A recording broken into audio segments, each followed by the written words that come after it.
Hello, नमस्कार मंडळी, कसे आहात? स्वागत आहे तुमचं एका नवीन फ्रेश व्हिडिओमध्ये. आणि आजचा व्लॉग आहे कुकिंग व्लॉग, पण अगदी खूपच घाईघाईत केलेला आहे कारण की आज खूपच लेट झालं. त्यामुळे आज आम्ही फोडणीची खिचडी आज बनवणार आहे. आणि अगदी सिंपल अशी माझ्या पद्धतीची घाईघाईत होणारी खिचडी कशी लागते, कशी बनवते मी, तर ते मी तुमच्यासोबत शेअर करणार आहे. तर इथे मी कांदा, टोमॅटो, बटाटा, कोथिंबीर घेतलं, छान कट करून घेतलं. आलं लसूण छान मी खलबत्त्यात ठेचून घेतलं. कढीपत्ता घेतला आणि सोयाबीन मी गरम पाण्यात घालून ठेवलं.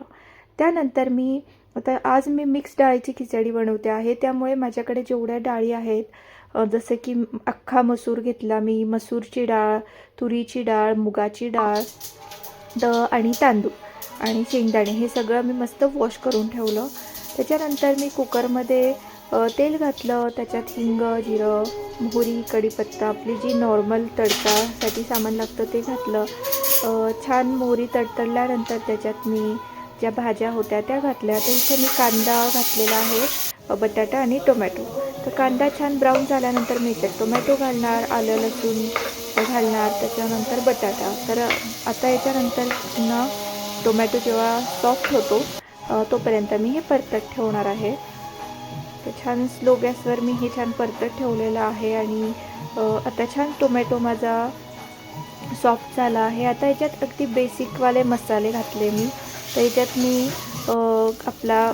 आपलं हळद घातली, तिखट घातलं, त्याच्यानंतर कांदा लसूण मसाला घातला आणि आपला जो घरातला मसाला असतो तो घातला. आणि त्याच्यानंतर हे छान सगळं मिक्स करून घेतलं. त्यानंतर सोयाबीन घातलं, पुन्हा छान मिक्स करून घेतलं. आणि तांदूळ वगैरे आपण जे वॉश केलेलं होतं ते सगळं याच्यात घातलं. त्याच्यानंतर हे सुद्धा छान मिक्स करून घेतलं. त्याच्यात मी घातलं गरम पाणी आणि मी पुन्हा इथे कोथिंबीर घातली आणि त्याच्यानंतर मी याच्यात गरम पाणी घातलं. आणि तर गरम पाणी घातलं ना की छान टेस्ट येते खिचडीला. तुम्ही नक्की ट्राय करून बघा.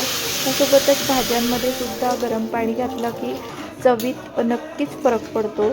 तर ही तुम्ही नक्की टिप ट्राय करून बघा. तर मी इथे आता 3 ते 4 शिट्ट्या होईपर्यंत वेट करणार. तोपर्यंत मी पापडसुद्धा भाजून घेणार आहे. तर इथे मी नागलीचा पापड आता भाजून घेते आहे.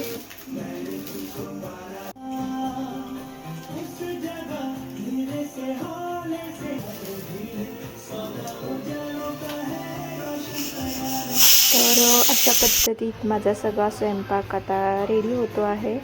आणि मस्त आपली खिचडी मस्त गरमागरम तयार आहे. आणि वरतून पुन्हा मी थोडीशी कोथिंबीर घालणार आणि सर्व करणार. तर असा सिंपल असा आज आमचा डिनर होता. आणि येस, नेहमीप्रमाणेच मी जसं फोडणीच्या भातात आणि खिचडीत वरतून तूप टाकते आणि पुन्हा ते सगळं परतवून घेते.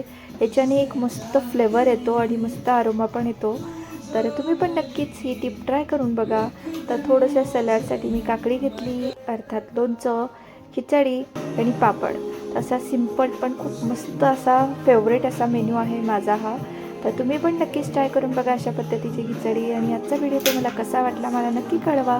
भेटूया आपण नेक्स्ट फ्रेश व्हिडिओमध्ये. तोपर्यंत आनंदी राहा. बाय.